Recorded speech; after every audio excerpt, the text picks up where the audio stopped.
For Shvi of Parshat Shoftim, we'll be dealing with the Parsha of Egla Arufa, and we'll get to it in a moment, but it's also already Elul. And so I'd like to relate the Divrei Torah for Shvi of the Parshiot that are coming up, including Shoftim, to the theme of Elul. Now, of course, the theme of Elul is the theme of Tshuva. Elul is preparation for Rosh Hashanah and Yom Kippur, for the Yom Noroim, for the issue of considering what the past year has been and what the future year hopefully will be. And when I first came to Eretz Yisrael on Aliyah, which is now 39 plus years ago, I met somebody the first Shabbos I was in Eretz Yisrael, and he said to me, welcome and so on and so forth. He said, what are you going to be doing here? I said, I'm going to be in a yeshiva for B'nai Chutz La'aretz. Going to be, at that time I was a mashgiach in the yeshiva, Shiva de Miftar. So he said, so you're going to tell them about Elul. That's when I was starting in Elul. You're going to tell them about Elul. I said, what should I tell them about Elul? He said, you're going to tell them that in Elul, the fish in the river are trembling. Me'emat hadin, from the fear of judgment coming. The fish are trembling. And I said, look, I think if I say that to the students in the yeshiva, I think they'll think I'm nuts. There's a psychiatric hospital nearby, and they'll take me to that hospital right away. Okay, so I did not tell them that. But subsequently, I realized that I could tell them the story of being told that, and somewhat rue the fact that they wouldn't get what it was all about. And so I have been telling this story many times. Let me make one step further about Elul, and we'll see the connection later on, that one of the famous acrostics for the month of Elul comes from the book of Esther, Megillat Esther, and it involves the requirement based on what happened in Shushan after the Jews proved to be victorious and were not destroyed, that they were supposed to send matanot lere'ehu, right? Matanot, what we call matanot levyonim, and mishloach manot ish lere'ehu. Umatanot lo evyonim. Ish lere'ehu, aleph lamed, umatanot lo evyonim, and charity to the poor, form an acrostic, which is Elul. So Elul is the concern that we have for the other, the concern that we have for another person who may be just like us, but nonetheless is we show our concern for him or her, and particularly umatanot lo evyonim, Elul. That's what we're supposed to be concerned with in some way in Elul. Now let me expand on that in light of Shvi of Parshat Shoftim.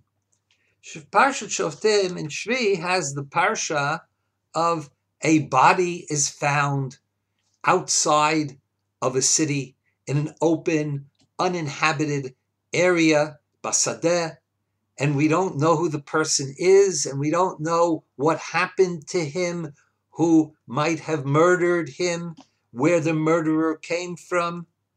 And so these kenim come, the elders come from Beit Din, and they measure and they find what city is this body closest to. And it's a supposition that it's probably the person is from that city, but nobody knows who he is. So it was probably somebody passing through the city, some unknown person. And what happened? So somehow or other, the Ziknei Ha'ir, they have to say, Yodenu lo shofchu es hadam hazeh. We didn't kill this person. We didn't spill this person's blood. Veinenu lo ra'u. We did not see. Grant kapara, grant atonement. Kapara. Sounds familiar. Yom HaKippurim. Kaper la'amcha asher Yisrael asher padita Hashem. V'al titein dam naki b'kerev amcha Yisrael. V'nichaper lahem hadam. Right? There needs a kapara for this. But they say, Yodenu lo shavchu es hadam hazeh. Our hands did not spill this blood. Ve'einenu lo ra'u. Our eyes did not see. Chazal and Rashi summarizes this. Say, Yodenu lo shavchu v'chi alta alev. Could one imagine sheziknei Beit Din, that the elders of Beit Din shovchei damim hein? There are murderers that we say we didn't do it. But what does it mean? And now comes the second part of the pasuk. Ve'einenu lo ra'u. We didn't see. Doesn't mean we didn't see the murder. It means ela lo ra'inuhu. There was some stranger in our midst, apparently, or could have been, but we never saw him. Had we seen him, we would never have sent him away into a world of danger. We would never have sent him away unprovided for. Einenu lo ra'u ela lo ra'inuhu. We did not see him. Uptaranuhu below mizonot u'levo levaya. Nor did we send him away without provisions for the journey and without somebody to accompany him, certainly through the dangerous area that he might have been going through. Had we seen him, we surely would have seen to his well-being and his future well-being, even though he was not, as it were, one of us.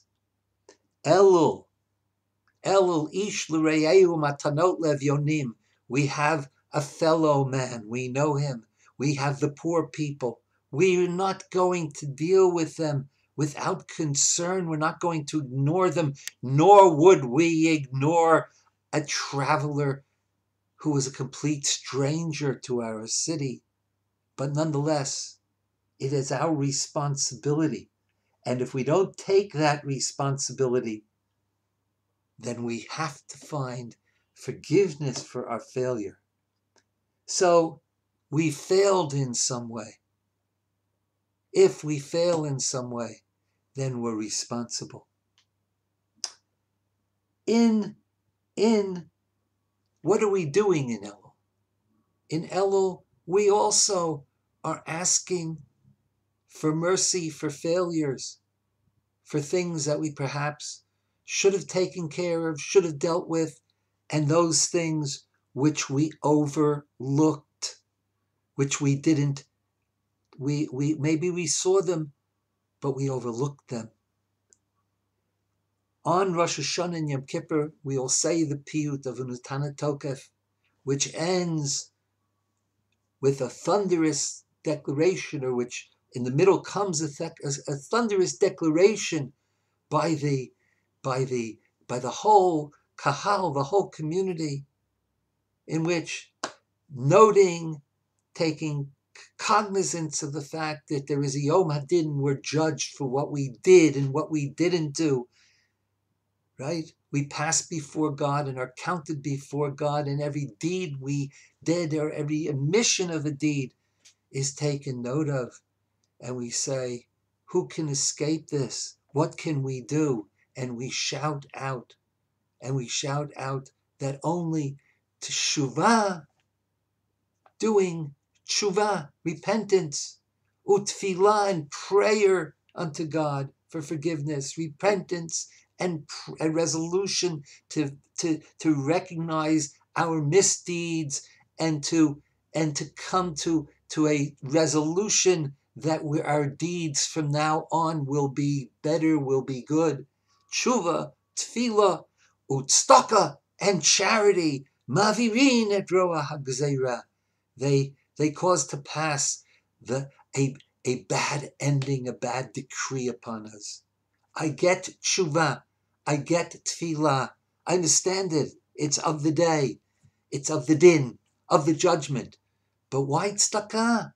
Tzedakah is a mitzvah to give charity. Fine, there are other mitzvahs. Why do we emphasize tzedakah? We could very well, and I'm not being, I'm not being, I think, not serious about it. There's other mitzvahs. We'll take care. We'll have our clothes checked for shatnez. Unfortunately, many people don't even know that they're supposed to check for shatnez, or assume it's all right. We're gonna do better on that mitzvah. Yes, but we say tzedakah. And why is that? And I believe the answer is very simple. Because when we're asking for forgiveness for God, when we're asking for another chance, right? Do we deserve it? You did the crime, you have to do the time. Right? I tell this story once upon a time, and a long time ago in yeshiva, my first few years in yeshiva, there was a story of one roommate who stole some money from another roommate. I think it was something like $20, and the other roommate who suspected that it was that the other guy stole the money, he didn't know for sure. He went to the police. He went to the police and reported his roommate. He thought he was a suspected crook. So I called him in. I said, "Why did you do that? Why didn't you come to me first?" He said, "No, he went to the police." So I called the guy in who was suspected. I put the strong light on him, and he confessed, "Yes, I did it. I needed the money, and I didn't." Right. So I said, "Listen, unfortunately, your roommate went to the police. If the police call you in for investigation, do not go to the police. Come to me, okay?" And I don't remember whether he said, "I'll go to them for you," or "We'll go together. I'll go with you." I'm afraid this guy, he's going to, what's going to be? I wasn't going to get him to support him, but I was going, like at the time with him, help him. So next day I find out that he went to the police. He didn't come to me to go with him. He went to the police by himself, and right away he confessed. They took a picture of him, right? Oh my gosh, this is just terrible. So I went to the police. I went to Migrash Harusim in Yerushalayim. I went to the police, and I sat and I waited, to talk to the investigator, whom we will call Captain Dudu. Everybody's name is Dudu. Okay, Captain Dudu. And I go into the Captain Dudu, and he says, "Hey," I told him why I was here. He's remembered the case. So I said, "Look, this story, it's just something that happens with roommates. Okay, I will deal with it. This kid is like trembling from me already. Like it's like, not, I recognize, I'll take care of it." He said, "Kvoda Rav," Kvoda Rav, honorable rabbi. He says, "I very much value what you do. And I'm sure that you could have dealt with it. And I'm sure that you could put the fear of God into this." I'm not quoting him exactly, but he was all, he's all, "I am marichet, I value it. Etzlechem, with you, within the Jewish religion, etzlechem, yesh tshuva, there's some concept of tshuva, yesh mechila, there's forgiveness, and so on and so forth." And he goes on listing like he is davening out of a machzor. He knew all the terms for forgiveness and tshuva and kapara. But this is the police. I'm the police. That's lenu yesh rak mishpat. We only have judgment. There's nothing we can do. Tshuva is not going to do it. You got to go to the mishpat. And what that means is you're gonna get it. You could be in real trouble. Anyway, it had an ending, whatever the ending is, it's a different part of the story. But I was asking him for mercy, for tzedakah. There's no tzedakah in the mishpat. There is no tzedakah. The police, that's what they do. They're doing mishpat. Okay, so we come to God and we say we want to have tshuva, right? So God says, do you grant things not al pi mishpat? And so we say, yes, hopefully, yes. And what is that? We give tzedakah. We give tzedakah. There's no, it's not that I owe the poor person. It's not that I owe the unfortunate, right? That's what tzedakah is about. In fact, the Gemara says, and it's to a certain extent paskined in Shulchan Aruch, it's the law in Shulchan Aruch, that before a person davens, before Shmon Esrei, before davening, he or she should give tzedakah. Now, why is that? The Gemara quotes a pasuk, "Vani b'tzedekech panecha." I will see your face. And davening, your face is God's face, as it were, Pnei Hashem, and davening Shmon Esrei halachically has the consideration of Omeid Lifnei HaMelech, who's standing in the presence, as it were, in the face of God. We come before God and we're asking Him for tzedakah. Give me this, even though perhaps I failed in that, right? Show me chonein, chanun, rachum, rachmanas HaKadosh Baruch Hu. And God says, listen 1 second, as it were. I hope I'm not being flipped. I have a lot to take care of. What's the basis that you come before me? And the basis is HaKadosh Baruch Hu. I give tzedakah to those who have no claim on me, right? I just gave tzedakah. I'm begging that of you as well on my behalf. We are all aniyim, impoverished, standing at the entrance, standing at the gate of the palace and begging the king to to give us a gift of grace. Just as God is Chanun and Rachum and Erech Apayim, so Chazal tell us, you too shall be Chanun and Rachum, merciful, Erech Apayim, long-suffering, right? And if we are that way, then we can come to God with that. Indeed, the first Rosh Hashanah, when they've come back from the Galut in the 8th chapter, Perchet of Nehemiah, the Jews, when they learn about Rosh Hashanah, they had forgotten about it, and the Torah is read, and they all feel very sad, and they are told no,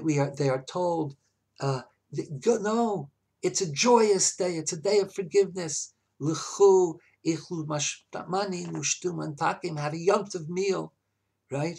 And mishloach manot la'asher ein nachalno, and give portions of food to those who have nothing prepared, right? Umishloach manot ish l'reyehu. What have you done?